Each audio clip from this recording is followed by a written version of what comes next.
The envelope fell from behind the painting, like a death sentence wrapped in cream-colored paper. I'd been cleaning out Dad's study for 3 weeks since the funeral, and somehow I'd missed the small nail protruding from the back of his favorite landscape painting. When I finally took it down, gravity delivered what would become the most devastating document I'd ever read. My name is Caroline Murphy, and I thought I knew everything about my father. I was wrong. The envelope bore my name in Dad's careful handwriting, along with a date from just 6 months before his heart attack. Inside, I found a handwritten letter and a legal document that would shatter everything I believed about my family. The letter began simply, "Caroline, if you're reading this, then you've found what I couldn't bear to tell you while I was alive." I should have stopped reading right there. Instead, I sank into his worn leather chair and continued. 25 years ago, I made a mistake that has haunted me every day since. Your mother and I were going through a rough patch, and I had an affair. That affair produced a daughter, and I've been sending money to support her ever since. Her name is Melody Barnes, and she's your half-sister. I've left her half of everything in this will, separate from the one my lawyer has. I'm sorry. Sweetheart, I'm so sorry. My hands trembled as I read the accompanying document. It was indeed a will, properly notarized and witnessed, dated just months before his death. According to this secret will, Dad had left half of his considerable estate to this Melody Barnes, including half of our family home, half of his investment portfolio, and half of his stake in Murphy & Associates, the accounting firm he'd built from nothing. The official will that had been read at the lawyer's office 2 weeks ago had left everything to my mother, my brother David, and me. But this document superseded it, being more recent, and it was completely legal. I sat in that study for hours, reading and rereading the papers, trying to process what this meant. My father, the man who had coached my soccer team and taught me to drive and walked me down the aisle at my wedding, had been living a lie for over 2 decades. And now, even in death, he was about to tear our family apart. The worst part wasn't just the existence of this half-sister I'd never known about. It was the realization that everything I'd inherited, everything I'd thought would secure my family's future, was about to be cut in half. My mother, who had just lost her husband of 30 years, would now have to share her home with a stranger. David, who had been planning to take over the family business, would suddenly have a partner he'd never met.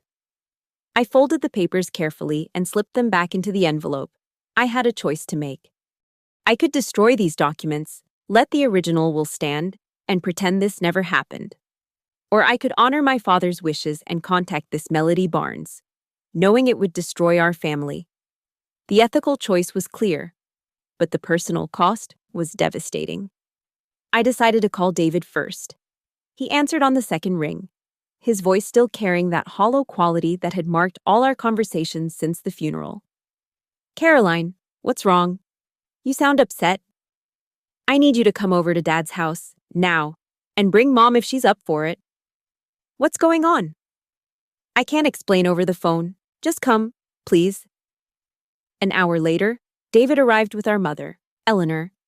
At 65, she looked every day of her age since Dad's death. Her silver hair, usually perfectly styled, hung limply around her shoulders, and her eyes were permanently red-rimmed from crying. "What's this about, honey?" she asked, settling into the couch in Dad's study. I handed her the envelope without a word. She read the letter first, her face growing paler with each sentence. When she finished, she looked up at me with an expression I'd never seen before, a mixture of devastation and rage. "This can't be real," she whispered. David grabbed the papers from her hands and read them himself. His face went through a series of emotions, confusion, anger, and finally, cold fury. "That bastard," he said quietly. "That absolute bastard." "David," Mom said sharply. "No. Mom. He cheated on you. He's been sending money to his affair child for 25 years, and now he wants to give her half of everything we've worked for. Everything you've worked for?" I watched my mother's face crumble. She'd been holding herself together since the funeral, trying to be strong for David and me. But this was too much. "I trusted him," she sobbed. I trusted him completely. When he said he was working late, when he said he had client meetings, when he said he loved me and only me, I believed every word. David was pacing now, his hands clenched into fists. We don't have to honor this. We could just burn it and pretend it never existed. We can't do that, I said quietly. It's legal. And it's what Dad wanted. What Dad wanted? David spun around to face me. Dad wanted to destroy our family from beyond the grave. He wanted to reward his adultery and punish Mom for being a faithful wife. That's not fair, I said, though I wasn't sure I believed it myself. Isn't it? Caroline, think about this logically. If we honor this will, Mom loses half her home. I lose half the business I've been working in for 10 years. You lose half your inheritance? And for what? For some woman who's been a dirty secret for 25 years? The cruelty in his words made me flinch, but I understood his anger. I felt it too. She's our sister, I said weakly. She's not our sister, David shot back. She's the product of Dad's betrayal. She's the walking, breathing proof that our entire family has been built on a lie. Mom looked up at both of us, her eyes red but determined. I need to know who she is. This Melody Barnes. I need to understand who your father chose over our family. The next day, I hired a private investigator. It felt wrong, spying on someone who would soon be part of our family. But I needed to know what we were dealing with. Within a week, I had a comprehensive report on Melody Barnes. She was 24 years old, 2 years younger than me. She lived in Portland, Oregon, about 3 hours away from our home in Seattle. She was a teacher at Lincoln Elementary School, specializing in special education. She was unmarried, no children, and lived alone in a modest apartment. The pictures the investigator provided showed a woman who looked startlingly like me. Same dark hair, same green eyes, same stubborn chin. The resemblance was unmistakable. She was clearly Dad's daughter. But what struck me most was how normal she looked. I'd expected someone flashy, someone who fit the stereotype of a homewrecker's daughter. Instead, Melody Barnes looked like she could have been any of my teaching colleagues, professional, kind, unremarkable. The report also revealed that she'd been receiving monthly payments from Dad for years. Not just support payments, but also money for college, for her teaching certification, for her car, for her apartment deposit. Dad had been quietly funding her entire life while we'd assumed he was simply being generous with his money. She's been bleeding him dry, David said when I showed him the report. She's been his daughter, I corrected, and he's been her father. He's been her bank account, David snapped. Look at these payments. Caroline, he's been giving her more money than either of us ever got as kids. He was right. The monthly payments were substantial, far more than typical child support. And they'd continued even after Melody turned 18, even after she graduated college and started working. Mom studied the photos with an expression I couldn't read. She looks like both of you, she said finally. Like your father's children. The pain in her voice was evident. This wasn't just about money or property. This was about discovering that her husband had been living a double life, had been a father to another woman's child while she'd believed she was his only partner in that sacred role. I'm going to contact her, I announced. Absolutely not, David said immediately. It's not your decision, I replied. This will name me as the executor of Dad's estate. I have a legal obligation to notify all beneficiaries. You have an obligation to our family, David argued. To Mom. To everything Dad built with us, not behind our backs. I have an obligation to honor his wishes, even if I don't like them. The truth was, I didn't know what I wanted anymore. Part of me was curious about this half-sister, this woman who shared my father's DNA and apparently his sense of compassion, given her career choice. But another part of me was terrified of what her presence would mean for our family. I called Melody Barnes on a Tuesday afternoon. She answered on the third ring, her voice warm and professional. Hello, this is Melody. Hi, Melody. My name is Caroline Murphy. I'm calling about my father, Robert Murphy. There was a long pause. When she spoke again, her voice was smaller, more cautious. Is he okay? I haven't heard from him in a few weeks. I'm sorry to have to tell you this, but he passed away 3 weeks ago. Heart attack.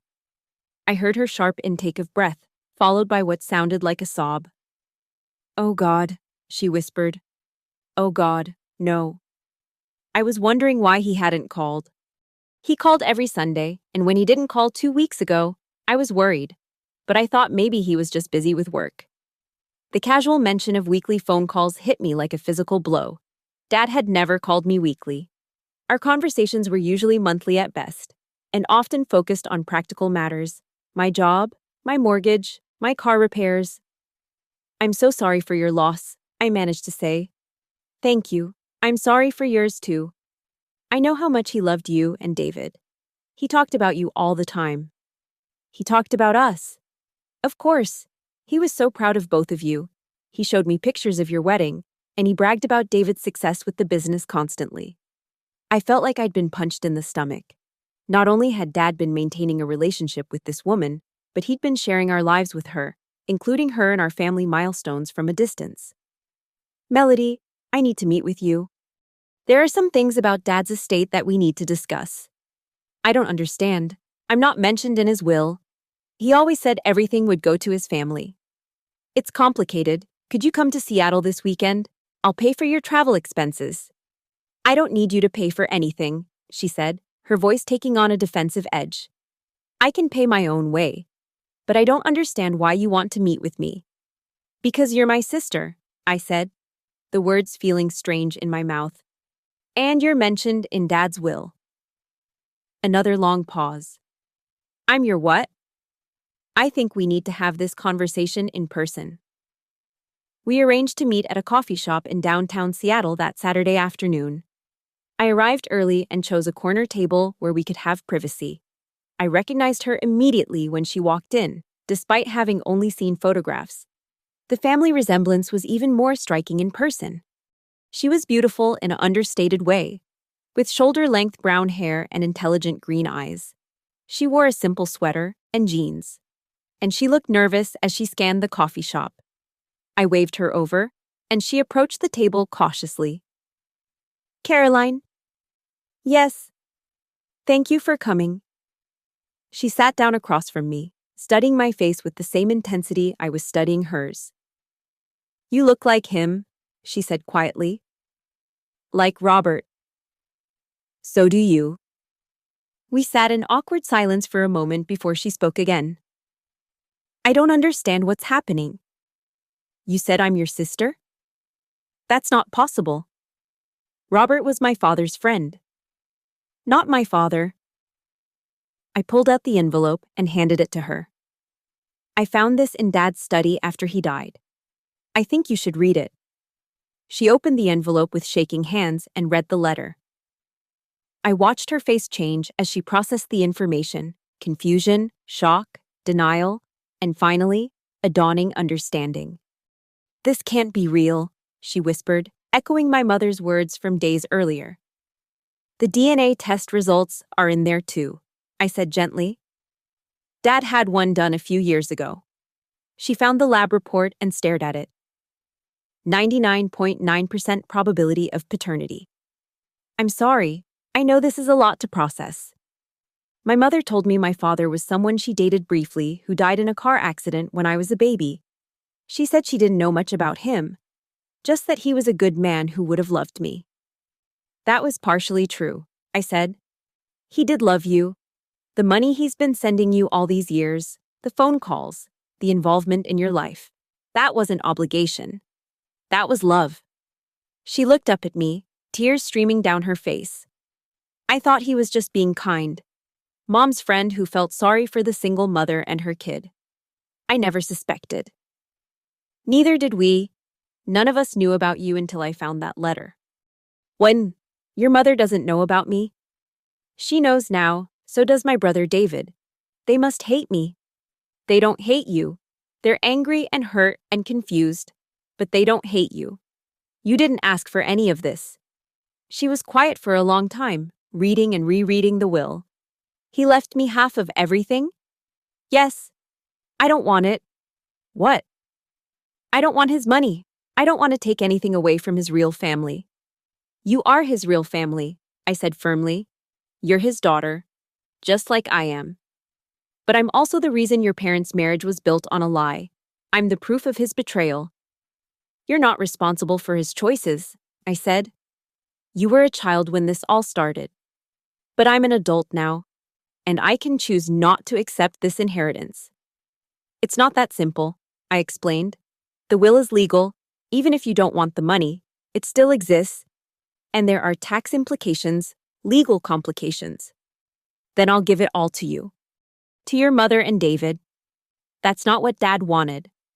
What Dad wanted was to ease his conscience, she said bitterly. He wanted to feel better about lying to his wife for 25 years. Her words stung because they echoed my own thoughts. But I also saw the pain in her eyes, the confusion and grief of someone who had just learned that her entire understanding of her identity was wrong. Maybe, I said. But he also wanted to take care of you. And he wanted us to know each other. Why? What's the point? I've managed fine without a father for 24 years. I don't need one now. Maybe he thought we needed each other. She laughed, but it was a bitter sound. Right, I'm sure you and David are thrilled to discover you have a half-sister who's about to inherit half your father's estate. David is struggling with this, and my mother is devastated. But I'm not angry with you. You should be. I'm about to turn your life upside down. Dad already did that when he decided to keep you a secret for 25 years. We talked for another hour, sharing stories about our father, comparing memories and experiences.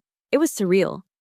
Discovering that this stranger knew intimate details about the man I'd called Dad, that she had her own collection of memories and inside jokes and moments of connection. She told me about the time he'd driven to Portland to help her move apartments, telling his family he was attending a conference. She told me about the birthday cards he'd send every year, always signed, your friend, Robert, and the graduation gifts that had seemed inexplicably generous from a family friend. I told her about our family traditions, about Dad's terrible jokes and his obsession with crossword puzzles, about the way he'd always made pancakes on Sunday mornings and how he'd taught both David and me to change a tire before he'd let us get our driver's licenses. He made me learn to change a tire, too, she said with a small smile. I was 17, and he said no daughter of his was going to be stranded on the side of the road. No daughter of his, I repeated. He said that to you? Yeah, I thought it was just his way of being protective. I never thought he meant it literally. As we talked, I began to understand something important. Dad hadn't just been sending money to ease his guilt. He'd been trying to be a father from a distance, to give Melody the guidance and support she needed while keeping his two families separate. It was misguided and ultimately harmful, but it came from a place of love, not just obligation. I need to think about all this, Melody said as we prepared to leave. About the will, about what it means, about what I want to do. Of course, take all the time you need. Can I ask you something? Sure. Are you okay with having a sister you never knew about? I considered her question carefully. I don't know yet. I'm still processing everything. But I'm glad I got to meet you. You're not what I expected. What did you expect? I don't know. Someone less normal? Someone who seemed more like a threat to our family? Maybe I am a threat to your family, she said quietly. Maybe Dad knew that when he wrote that will. What do you mean? Maybe he knew that leaving me money would force all of us to confront the truth about who he really was. Maybe he wanted to destroy the fantasy of the perfect family man. That's pretty cynical. So is keeping a secret family for 25 years. I couldn't argue with that logic. Over the next few weeks, I found myself thinking about Melody constantly. I'd started following her on social media, watching her life unfold through carefully curated posts about her students, her weekend hiking trips, her volunteer work at a local animal shelter.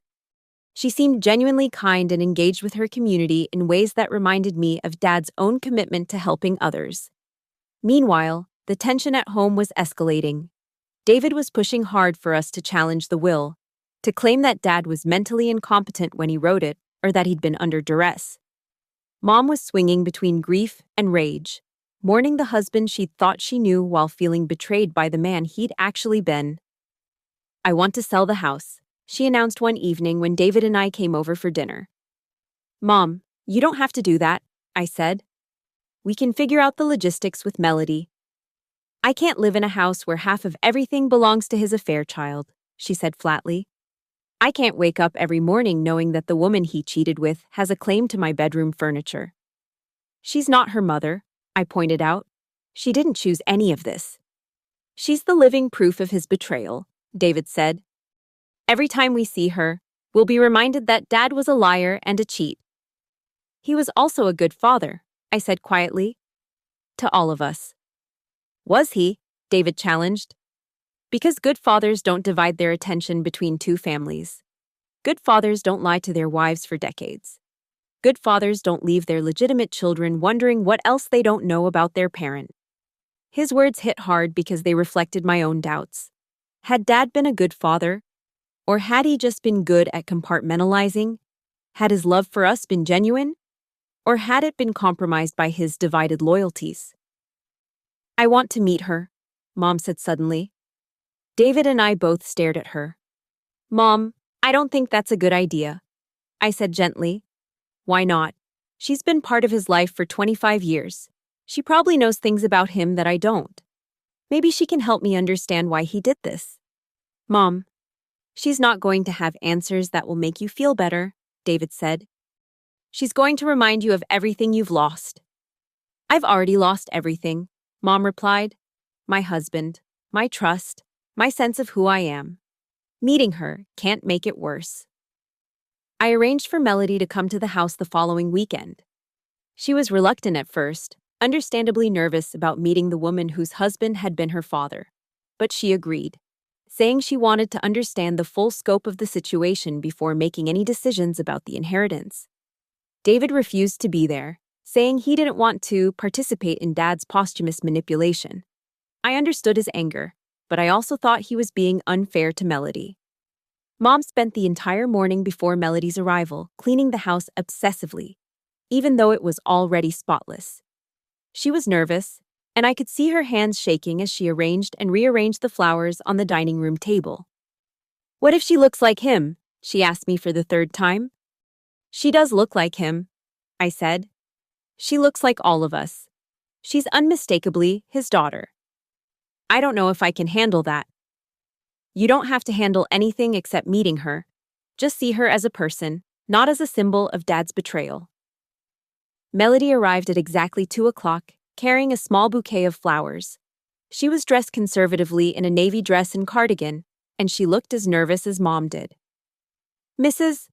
Murphy?" she said when Mom opened the door. "I'm Melody Barnes. I'm so sorry for your loss." Mom stared at her for a long moment, taking in her appearance.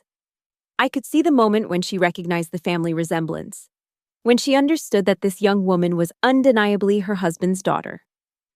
"You look like Caroline," she said finally. "When she was your age." "Thank you for agreeing to meet with me. I know this must be incredibly difficult." "Come in, dear. Let's sit down and talk."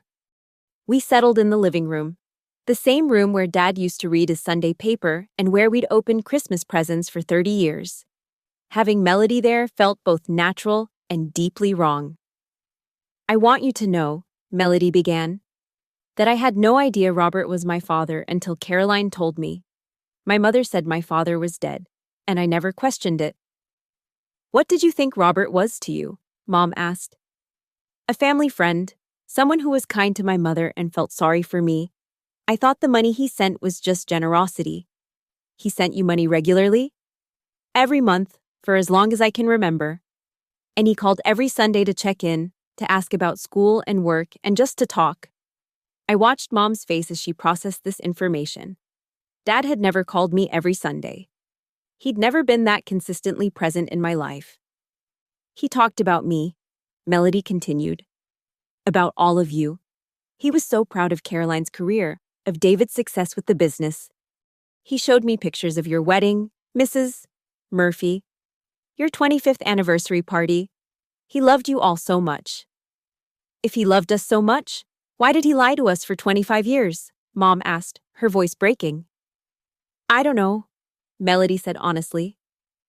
I've been trying to understand it myself. Maybe he thought he was protecting everyone. Maybe he thought the truth would hurt more than the lie. It did hurt more, Mom said. Learning about you after his death.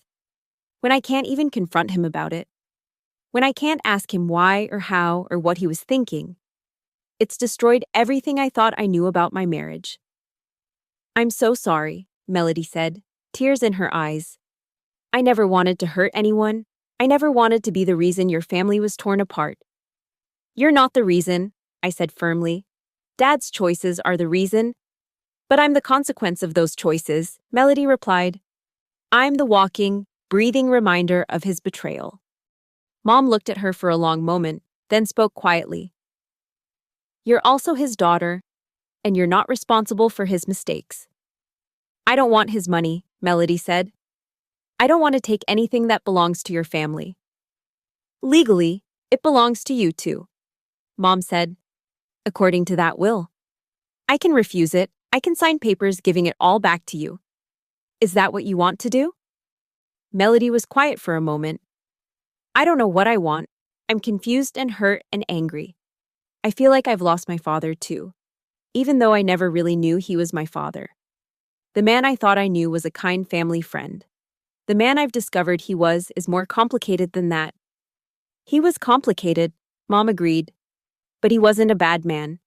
He was a man who made a terrible mistake and then spent 25 years trying to manage the consequences without hurting anyone. But he did hurt people, Melody said. He hurt you. He hurt Caroline and David.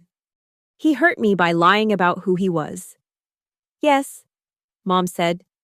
He did hurt all of us. But he also loved all of us. We talked for another 2 hours, sharing stories and memories, trying to piece together a more complete picture of the man who had been husband and father to all of us in different ways. It was painful and awkward and surprisingly healing. When Melody left, Mom walked her to the door. What are you going to do about the inheritance? Mom asked. I don't know yet. I need to think about it more. Whatever you decide, I want you to know that I don't blame you for any of this. You were a child when it started, and you're a victim of his choices just like the rest of us. Thank you, Melody said. That means more than you know. After she left, Mom and I sat in the living room, both of us emotionally drained. What do you think? I asked. I think she's a lovely young woman who got caught up in your father's mess just like we did. Do you think she'll take the money? I think she should, Mom said, surprising me. It's her inheritance. It's what he wanted for her. But what about the house, the business, David's plans? David will figure out his own plans. And I've been thinking about selling the house anyway. This just gives me a reason to do it sooner. You're being very understanding about this. I'm trying to be. She's not the enemy here, Caroline. She's just another casualty of your father's inability to be honest about his mistakes. Over the next few days, I found myself thinking about family and identity and what it really means to be related to someone. Melody shared my DNA. But she'd been raised by a different mother in a different city with different values and experiences. Yet when I talked to her, I recognized something familiar in her expressions. Her way of thinking, her sense of humor. Meanwhile, David was becoming increasingly bitter about the situation. He'd consulted with a lawyer about challenging the will, but the legal advice was discouraging. The will was properly executed. Dad was clearly competent when he wrote it, and there was no evidence of coercion or fraud. She's going to take half of everything, he said during one of our phone conversations. Half of the business I've been building for 10 years, half of Mom's house, half of your inheritance. And for what?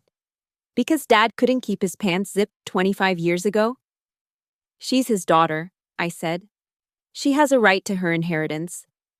She has a right to nothing. She's the product of adultery. She's not part of this family. She is now. Only because Dad forced her on us.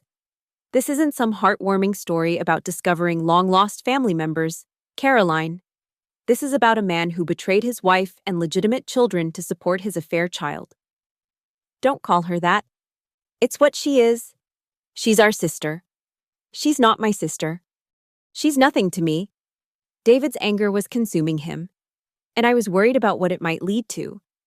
He was talking about challenging the will, about hiring investigators to look into Melody's background, about trying to prove that Dad had been manipulated or coerced. None of it was going to work.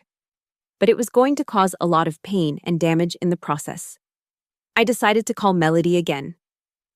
"I've been thinking about what you said," she told me when I reached her. "About refusing the inheritance. And I think you're right. I think I should take it." "Really?" "Not because I want the money, but because refusing it would be just as much of a betrayal of his wishes as keeping me secret was a betrayal of your family's trust."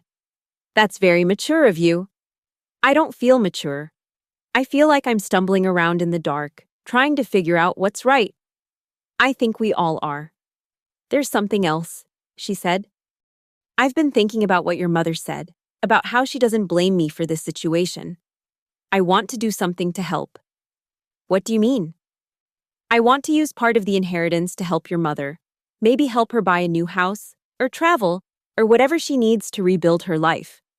"That's generous of you, but she won't accept charity." "It wouldn't be charity. It would be family taking care of family. You consider us family." "I don't know what else to call us. We're connected by blood and by grief and by the complicated legacy of a man who loved us all but couldn't figure out how to love us honestly." Her words stayed with me for days. She was right. We were family. Whether we'd chosen each other or not. Whether we liked it or not. Dad had created this connection, and now we had to figure out how to navigate it. The legal process of settling the estate took months. Melody hired her own lawyer, as did David, and there were endless negotiations about the division of assets, the sale of properties, and the management of the business. It was expensive and time-consuming and emotionally draining for everyone involved. But something interesting happened during those months. Melody and I began to develop a real relationship. We met for coffee regularly, texted each other about mundane things, and discovered that we had more in common than just our father's DNA. We both loved hiking. Both were terrible at cooking. Both had an inexplicable attachment to cheesy romantic comedies. Mom began to soften toward Melody as well. She started inviting her to family dinners, including her in holiday plans, and even asking her advice about practical matters. It was awkward at first, but gradually it began to feel natural. David, however, remained stubbornly opposed to any relationship with Melody. He refused to meet with her, wouldn't acknowledge her presence at family gatherings, and continued to refer to her as Dad's mistake when he talked about her at all. "You're being cruel," I told him one evening after he'd walked out of Mom's house when Melody arrived for dinner. "I'm being honest," he replied. "She's not part of this family. She's an intruder who's been forced on us by Dad's guilty conscience. She's our sister, and she's trying to make the best of a difficult situation. She's trying to steal half of our inheritance. She's not stealing anything. Dad left it to her voluntarily. Dad left it to her because he felt guilty about abandoning her. That doesn't make it right." "What would make it right? What would you want her to do?" "I'd want her to disappear. I'd want her to refuse the inheritance and go back to her life in Portland and pretend none of this ever happened." "That's not fair to her." "Life isn't fair, Caroline. If it was fair, Dad wouldn't have cheated on Mom. If it was fair, we wouldn't have to share our inheritance with a stranger. If it was fair, our family wouldn't be torn apart by a secret Dad kept for 25 years. I understood his anger, but I also saw how it was poisoning him. He was becoming bitter and resentful. And it was affecting his relationship with Mom and me, as well as his attitude toward Melody. The final estate settlement took place on a cold Tuesday in March, almost a year after Dad's death. All the lawyers gathered in a conference room downtown, along with Mom, David, Melody, and me. The division of assets was complex, but the bottom line was simple. Melody would receive approximately half of Dad's estate. As specified in the secret will, she inherited half of the house, which Mom had decided to sell. She received half of Dad's investment portfolio, which was worth more than $300,000. and she became a 50% partner in Murphy and Associates, alongside David. "I want to make something clear," Melody said to David as we left the lawyer's office. "I don't want to be an active partner in the business. I know you've been running it for years, and I don't want to interfere with that." "Good," David said coldly, "because I won't let you. I'm hoping we can work out an arrangement where you can buy out my shares over time, or where I can be a silent partner. I'm not trying to take over your business." "It's not my business anymore," David said. "Thanks to Dad, it's our business. And I don't want a partner I can't trust." "You can trust me," Melody said quietly. "I'm not your enemy. You're not my family either." With that, David walked away, leaving Melody standing on the sidewalk, looking devastated. "Don't let him get to you," I said, putting my arm around her shoulders. "He's angry and hurt, and he's taking it out on you." "Maybe he's right," she said. "Maybe I should have refused the inheritance. Maybe I should have just walked away. You did what Dad wanted. You honored his wishes. But at what cost? I've destroyed your family." "No," I said firmly. "Dad destroyed our family when he chose to keep you a secret for 25 years. You're just trying to pick up the pieces, same as the rest of us." Over the following months, the reality of our new family dynamic began to settle in. Mom sold the house and moved to a smaller place across town, using her portion of the proceeds to travel and rediscover herself. She started taking art classes and joined a book club, slowly rebuilding her identity as something other than Robert Murphy's widow. Melody used part of her inheritance to pay off her student loans and buy a small house in Portland. She also set up a scholarship fund at her school for children with learning disabilities, something she said Dad would have approved of. True to her word, she remained a silent partner in the business, sending David formal documents outlining her willingness to sell her shares back to him at a fair market rate whenever he was ready. David, however, remained consumed by bitterness. The business suffered as he spent more time focused on his resentment than on serving clients. He made several expensive mistakes, lost 2 major accounts, and had to let go of a staff member. The stress was clearly affecting his marriage as well, though he refused to talk about it. "You need to deal with this," I told him during one of our increasingly rare conversations. "You're destroying your own life because you can't accept that Melody exists." "I'm not destroying anything," he said. "I'm trying to salvage what's left of our family business after Dad gave half of it to his affair child." "She's not trying to interfere with the business. She's offered to sell you her shares." "With what money? I can't afford to buy her out, and she knows it. She's got me trapped." "Have you actually talked to her about payment terms? Maybe she'd be willing to work out something reasonable." "I'm not negotiating with her. I'm not acknowledging her claim to any part of what Dad built." "Then you're going to be business partners with her forever." "We'll see about that." There was something in his tone that worried me, but when I pressed him for details, he shut down the conversation. A few weeks later, I got a call from Melody. She sounded upset. "Caroline, I need to talk to you about something. Can we meet?" "Of course. What's wrong?" "I think David is trying to sabotage the business." We met at our usual coffee shop, and Melody showed me a stack of documents she'd received from the company's accountant. "I get quarterly reports as a partner," she explained. "And these numbers don't make sense. Revenue is down 40% from last year, but expenses have gone up.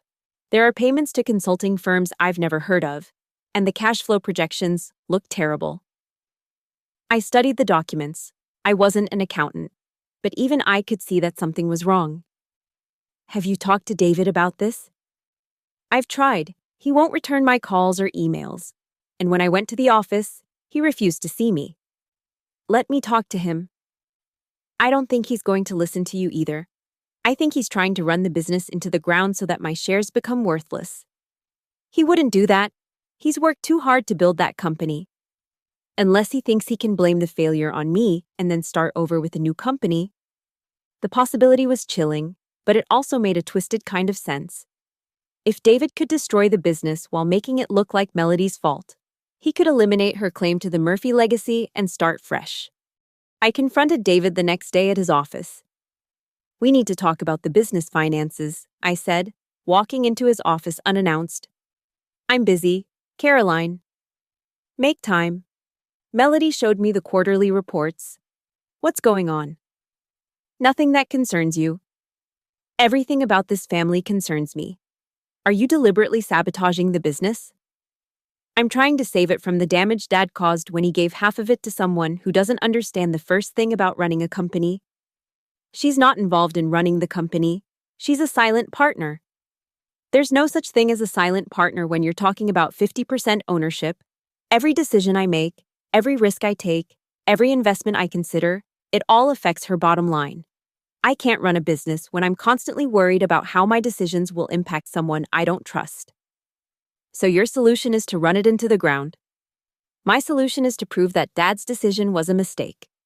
When the business fails, everyone will see that dividing the company was the wrong choice." "And what about the employees? What about the clients who depend on you? What about Mom's financial security, since she's counting on income from the business?"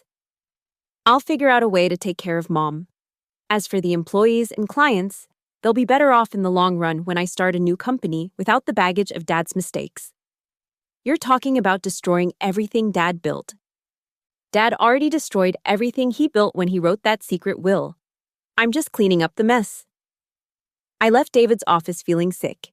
He was so consumed by his need to punish Melody that he was willing to destroy the business Dad had spent 30 years building. And he was willing to hurt innocent people in the process. I called Melody immediately. "You were right," I told her. "He's deliberately sabotaging the business. What do we do?" "I don't know. Do you have any legal recourse?" "My lawyer says I could force a buyout or dissolution of the partnership. But that would be expensive and time-consuming. And it would probably destroy what's left of the business anyway. Maybe that's what needs to happen. I don't want to destroy what your father built. I want to honor his memory, not tear down his legacy." "His legacy is already being torn down by David's resentment. There has to be another way." "What are you thinking?" "I'm thinking maybe it's time for me to take a more active role in the business. Maybe I can't be a silent partner anymore. David will never accept that." "Then maybe it's time for David to find a new job." The idea of Melody taking over the business was both appealing and terrifying. She was smart and capable, but she had no experience in accounting or business management, and her taking control would probably drive David to do something even more destructive. "Are you sure you want to do this?" I asked. "I'm sure I don't want to watch him destroy everything out of spite. Your father trusted me enough to leave me half of his company. Maybe it's time I started acting like I deserved that trust." "What would you need to make it work?" "I'd need to learn the business. I'd need to understand the clients, the processes, the financial systems. I'd probably need to hire some experienced help. David has all the client relationships. If you force him out, he'll probably take the clients with him." "Maybe. But maybe some of them will stay if I can prove that I'm committed to maintaining the quality of service they've come to expect." "It's a huge risk." "So is letting David destroy everything. At least this way. I'm fighting for something positive instead of just watching something negative happen." I admired her courage, but I was also worried about the consequences. If Melody tried to take control of the business, it would escalate the conflict with David to a whole new level. And I wasn't sure our family could survive that kind of warfare. "Before you make any decisions," I said, "let me try talking to David one more time. Maybe I can make him see reason." "I don't think he's interested in reason anymore." "Maybe not. But I have to try." I met David for lunch the next day, choosing a neutral location where we could talk without interruption. He looked tired and stressed, and I could see the toll that his anger was taking on him. "You look terrible," I said. "Thanks for the pep talk." "I'm serious. This situation is eating you alive." "What situation? You mean having to share Dad's business with his affair child?"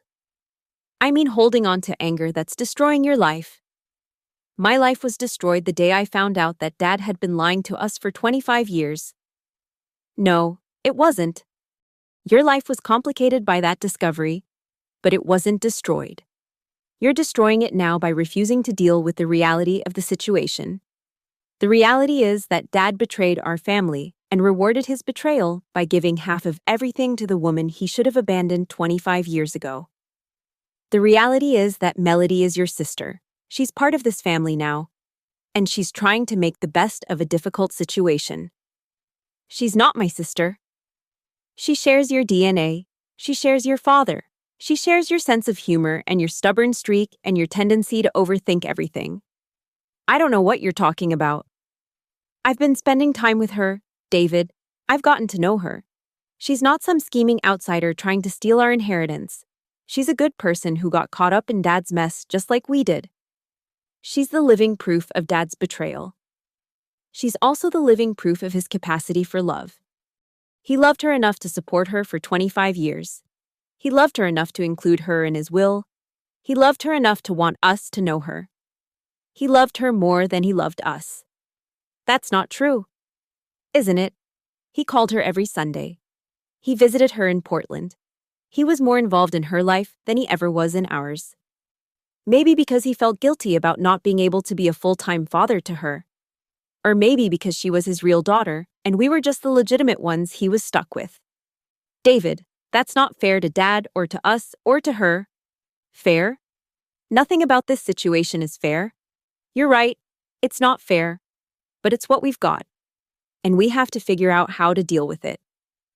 I am dealing with it. I'm protecting what's left of our family. By destroying Dad's business? By refusing to let his mistake define our future? Melody isn't a mistake. She's a person. She's our sister. And she's trying to do the right thing. The right thing would be for her to disappear. That's not going to happen. She's legally entitled to half of Dad's estate, and she's not going anywhere. We'll see about that. What does that mean? It means I'm not giving up. I'm not accepting her as family. And I'm not letting her destroy what Dad built. She's not trying to destroy anything. You are. I'm trying to save it. By running it into the ground? By proving that Dad's decision was wrong. And what happens when you succeed? When the business fails and the employees lose their jobs and Mom loses her income and Melody loses her inheritance? What have you accomplished? I've accomplished justice. I've made sure that Dad's betrayal doesn't benefit the person who caused it. Melody didn't cause Dad's betrayal. She was a child when it happened. She's not a child now.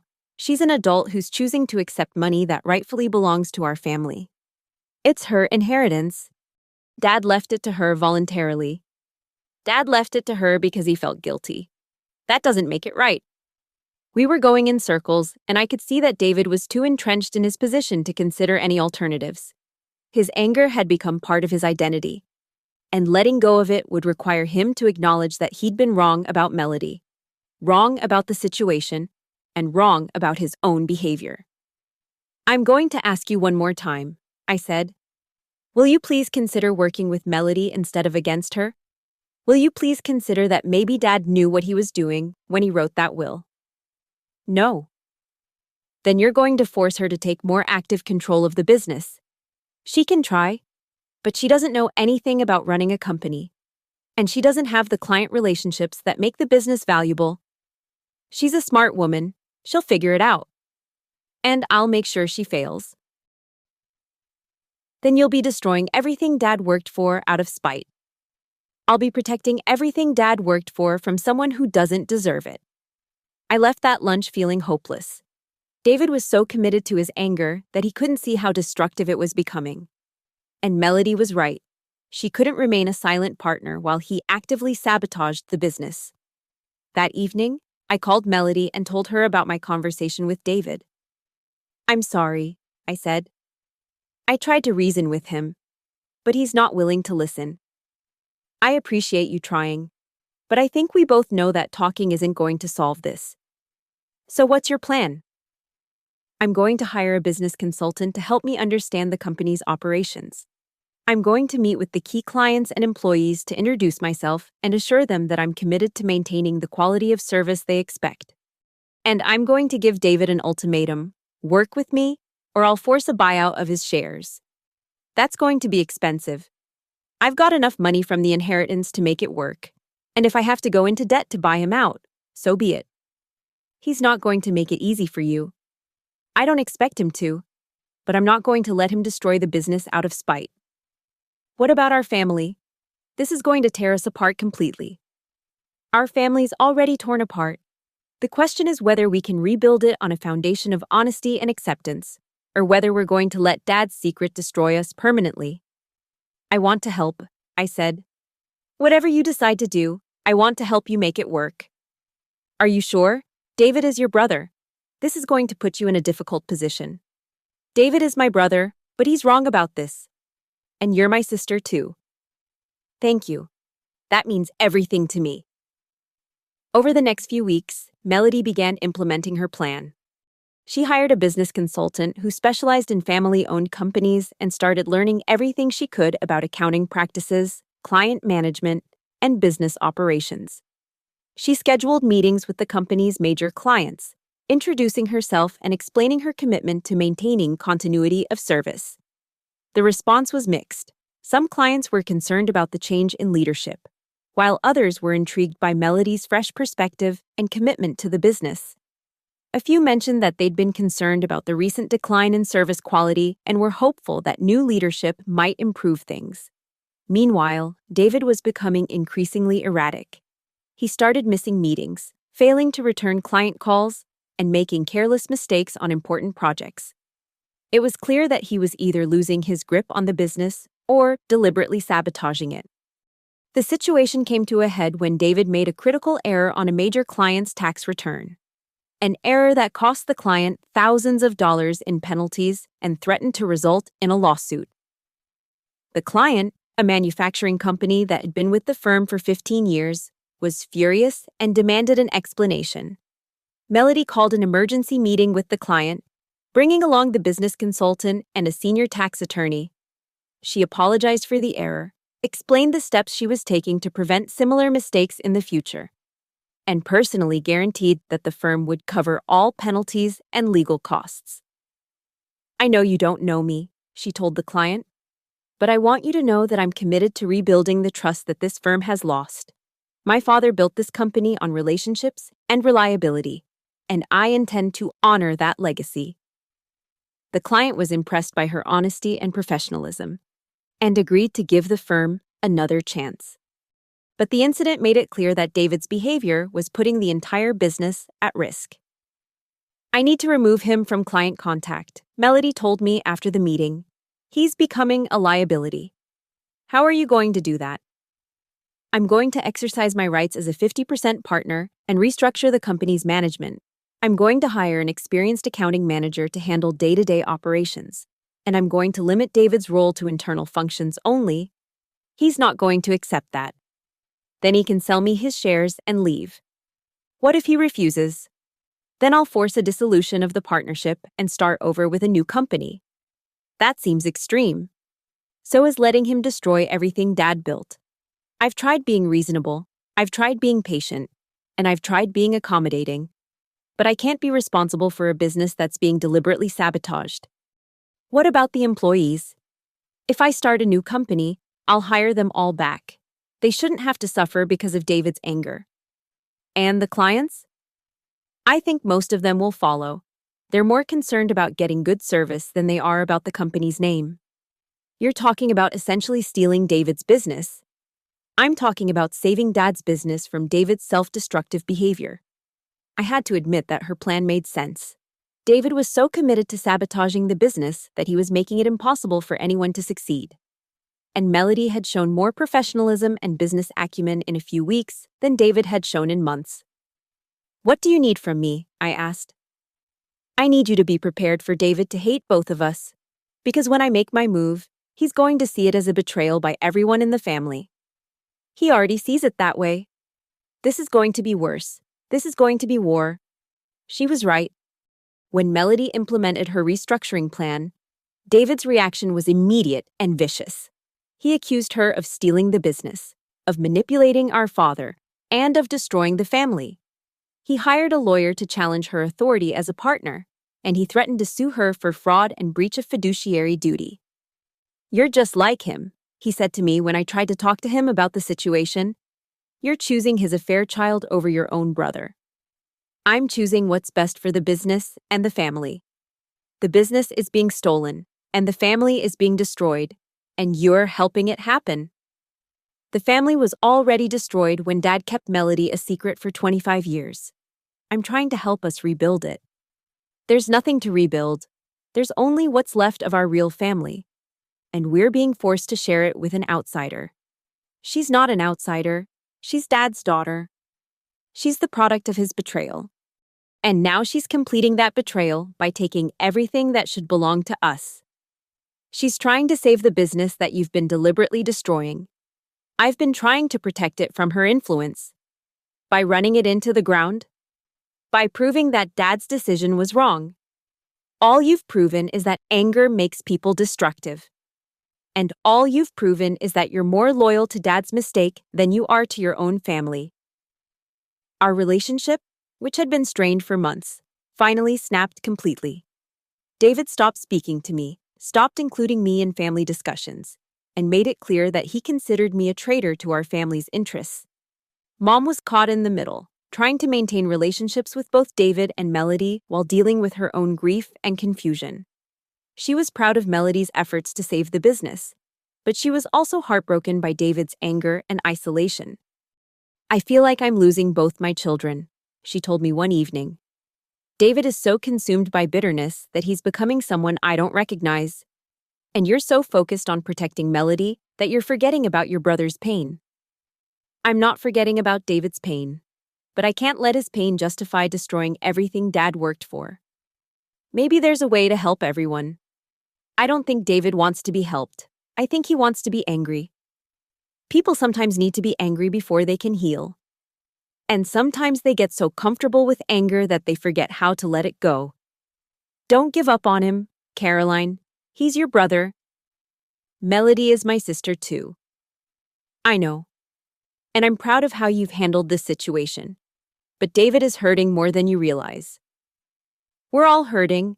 The difference is that Melody and I are trying to build something positive out of this mess, while David is trying to tear everything down. Maybe that's his way of grieving. Maybe. But I can't let his grief destroy our future. The legal battle over the business dragged on for months. David's lawyer argued that Melody had exceeded her authority as a partner, while Melody's lawyer argued that she had acted within her rights to protect the business from David's mismanagement. The case was expensive and time-consuming, and it created even more tension within our family. But meanwhile, something remarkable was happening. Under Melody's leadership, the business began to recover. The new management structure was more efficient, client satisfaction improved, and revenue started to climb back toward previous levels. Several clients who had been considering leaving decided to stay, and the firm even gained a few new accounts. Melody proved to be a natural leader, combining her background in education with her newfound business knowledge to create a more collaborative and supportive work environment. The employees, who had been stressed and demoralized under David's increasingly erratic management, began to thrive again. She's really something, Mom said after visiting the office one day. She's got everyone working together like a team. Dad would be proud, I said. I think he would be. I think he knew she had it in her. Is that why he left her the business? Because he thought she could run it better than David? I don't know. Maybe he just wanted to give her the same opportunities he gave you and David. Maybe he thought she deserved a chance to prove herself. David thinks Dad left her the business because he loved her more than us. David thinks a lot of things that aren't true. Your father loved all of you. He just didn't know how to love you honestly. Do you think we'll ever be a real family? All of us together? I think we already are a real family. We're just not a traditional one. What about David? David will come around eventually. He's too good a person to stay angry forever. I'm not sure about that. He seems pretty committed to his anger. People can change, Caroline. Sometimes it just takes them longer than we'd like. The resolution of the legal battle came almost a year after it began. The judge ruled that Melody had acted within her rights as a partner, and that David's claims of fraud and breach of fiduciary duty were unfounded. The judge also noted that the business had improved significantly under Melody's leadership, which supported her argument that she had acted in the best interests of the company. David was ordered to either accept the new management structure or sell his shares to Melody at fair market value. He chose to sell, though he negotiated a payment plan that would allow him to receive the money over several years. "I'm sorry it came to this," Melody said to him at the final settlement meeting. "I never wanted to force you out of the business." "Wait, you got what you wanted," David replied coldly. "Dad's business and Dad's money. I hope you're happy." "I'm not happy. I'm sad that we couldn't find a way to work together. We were never going to work together. You're not my family. And you never will be." "I'm sorry you feel that way." "I don't feel that way. I know it." With that, David left the meeting and, effectively, our family. He took his settlement money and moved across the country, cutting off contact with all of us. He sent a brief email to Mom letting her know he was safe and that he'd contact her when he was ready to have a relationship again. But he made it clear that he wanted nothing to do with Melody or me.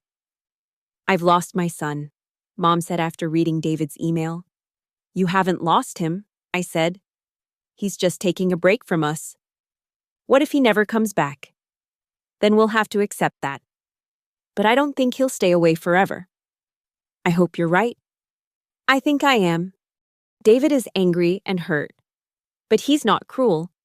Eventually, he'll realize that we're all just trying to make the best of a difficult situation.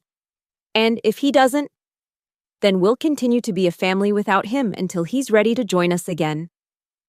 2 years later, Murphy and Associates was thriving under Melody's leadership.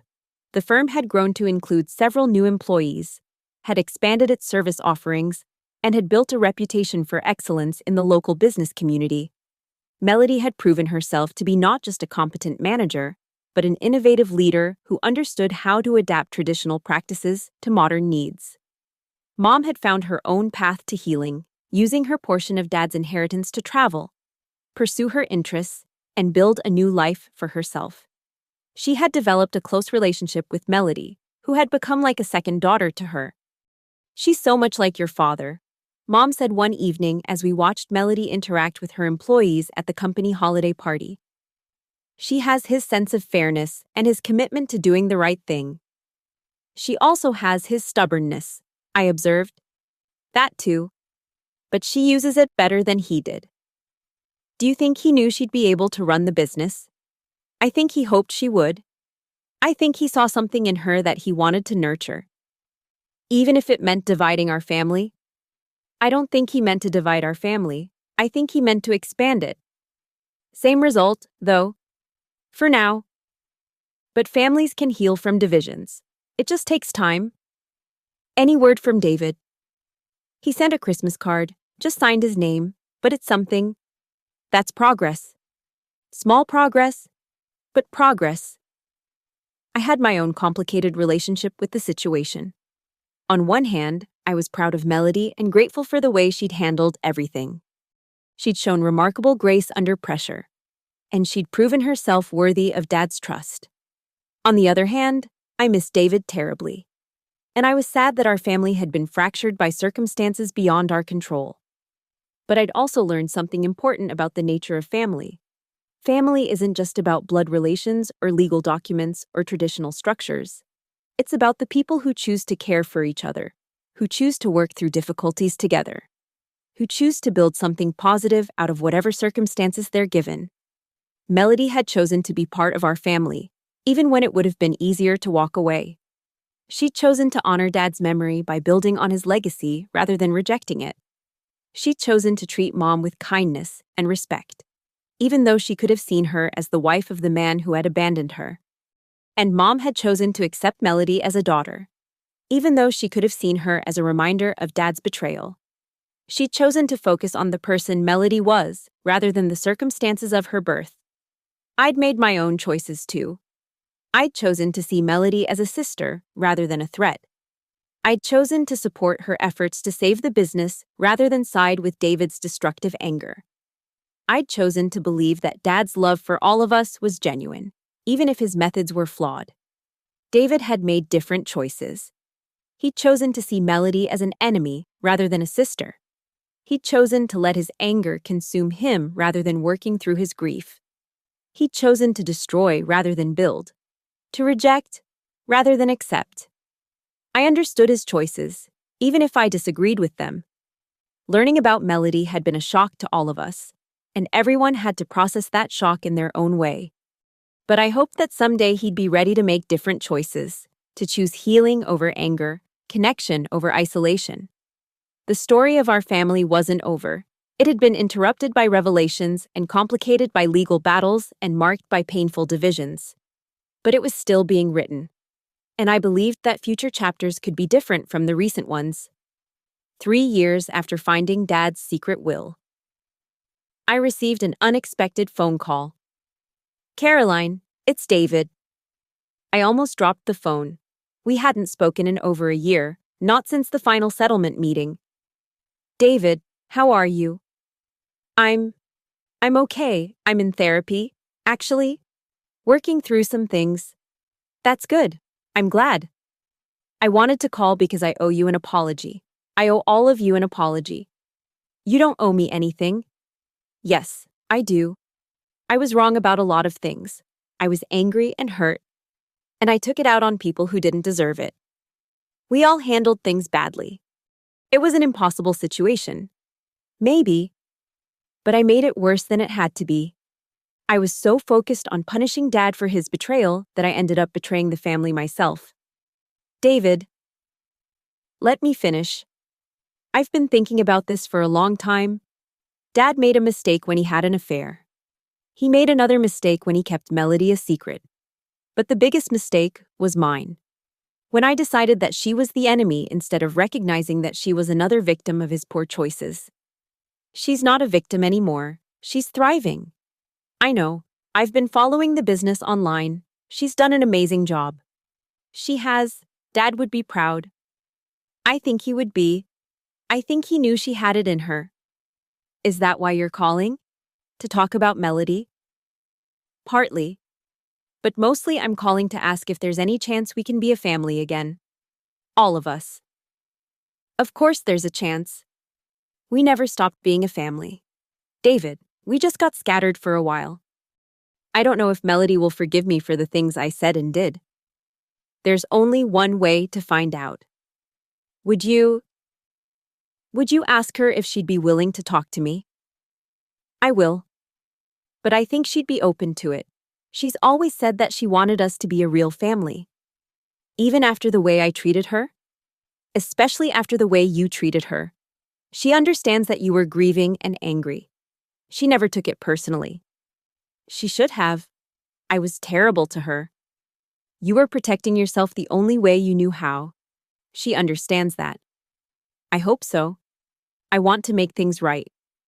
It's not about making things right, David. It's about making things better. Can I ask you something?" "Of course." "Do you think Dad knew this would happen? That his secret would tear us apart before it brought us together?" "I think Dad hoped we'd be able to accept Melody as family without all the drama. But I also think he knew it would be complicated. Why do you think he waited so long to tell us?"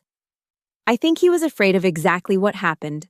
He was afraid of hurting Mom, afraid of losing us, afraid of destroying the family he'd built with his first mistake. So he made a second mistake by keeping it secret. And a third mistake by not telling us himself while he was alive. But maybe his final choice was the right one. Leaving that will where you'd find it. Making sure Melody got what she deserved. I think it was. I think he knew that if anyone could handle the situation with grace, it would be you and me and Mom. I didn't handle it with grace. You handled it like a human being who was hurt and confused. That's not a failure. David, that's just being human. I want to come home. Caroline, I want to be part of the family again. You never stopped being part of the family. You just took a break from us. A long break. Sometimes people need long breaks, but you're always welcome back. Even after everything? Especially after everything. We're family. David. That means we stick together through the good times and the bad times, through the mistakes and the reconciliations. I love you, Caroline. I love you too, David. And I'm really glad you called. The conversation with Melody was easier than I'd expected. When I told her that David wanted to apologize and rebuild their relationship, she was immediately receptive. "Of course I'll talk to him," she said. "I've been hoping he'd come around eventually." "You're not angry with him?" I was angry for a while, but then I realized that his anger was just grief in disguise. He lost his father and his sense of family identity all at once. Of course he was going to lash out. He said some cruel things. He was in pain. People in pain sometimes say things they don't mean. "You're very forgiving." "I'm very grateful. I got a father I never knew I had, a family I never expected, and a business that's given me purpose and fulfillment.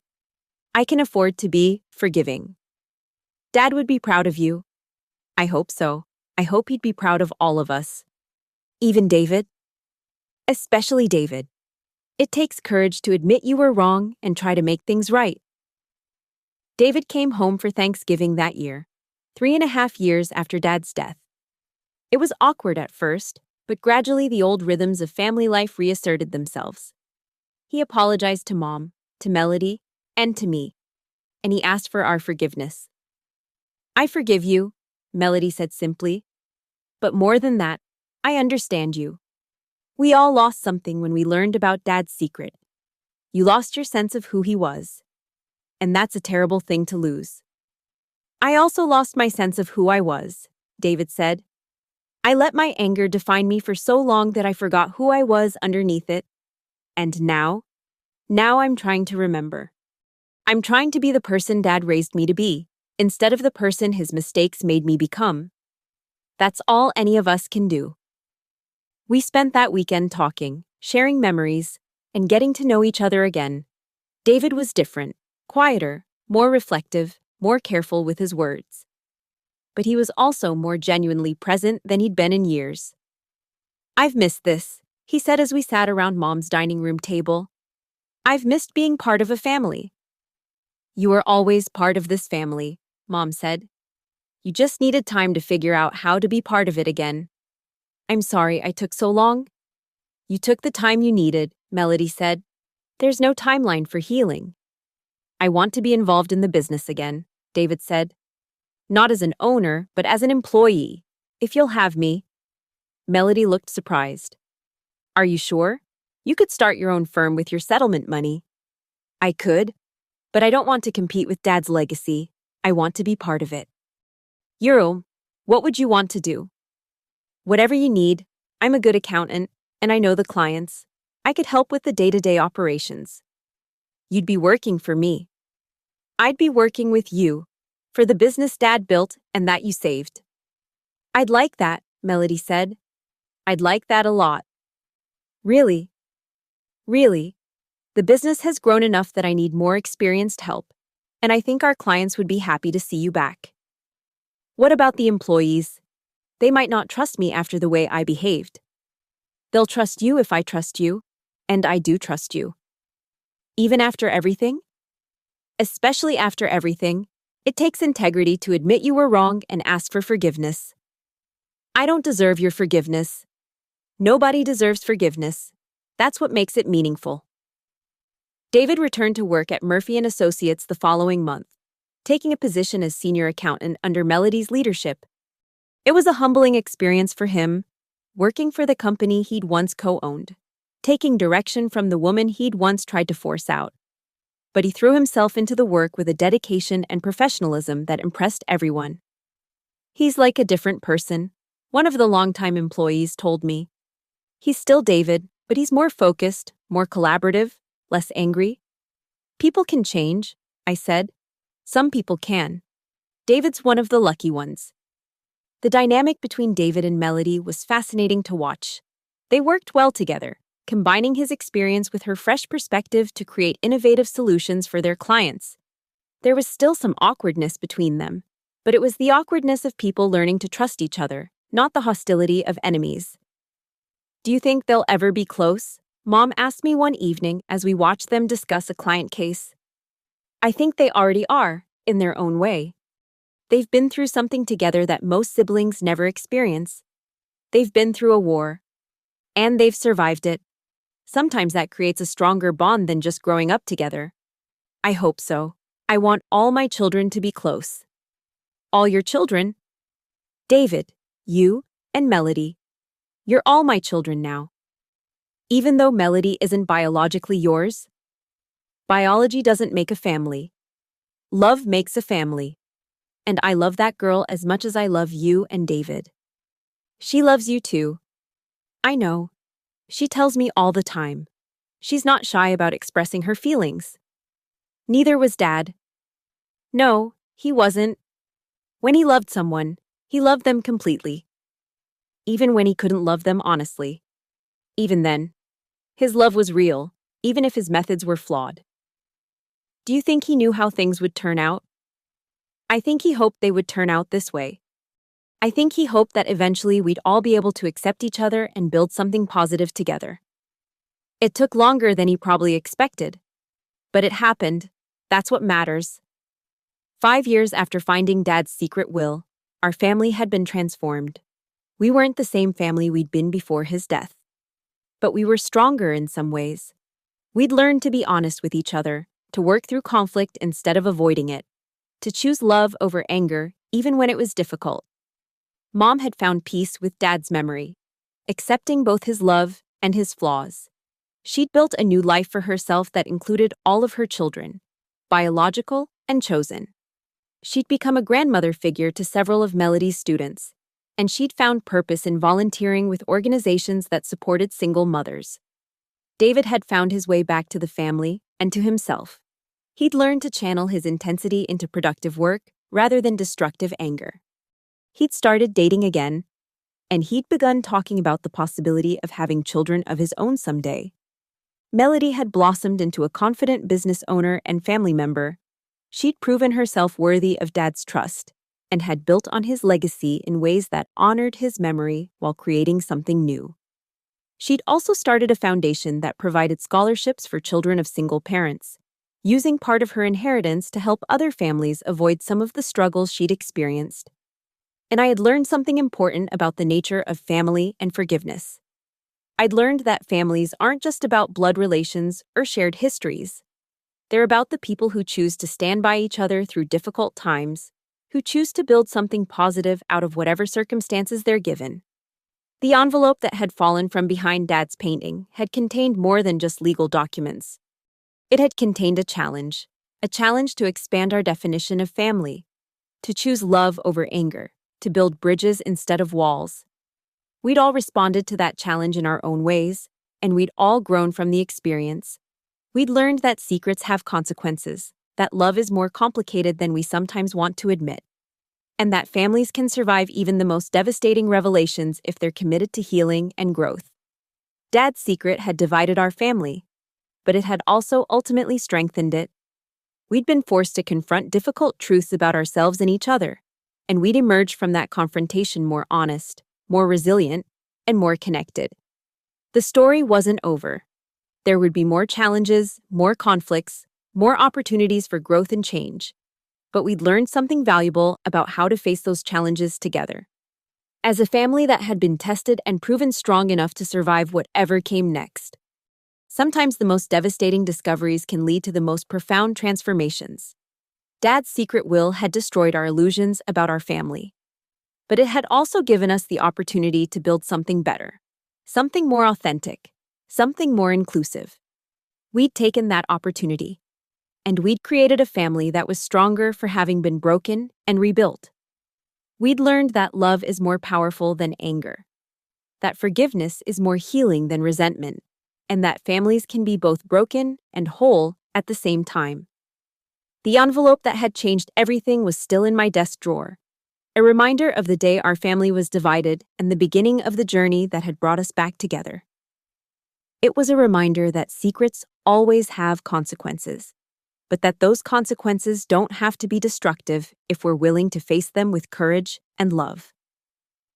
Dad's secret will had divided our family forever, but it had also given us the chance to choose what kind of family we wanted to be. We'd chosen to be a family that could embrace complexity, forgive mistakes, and build something beautiful out of the most difficult circumstances. And that, I thought, was exactly what Dad would have wanted.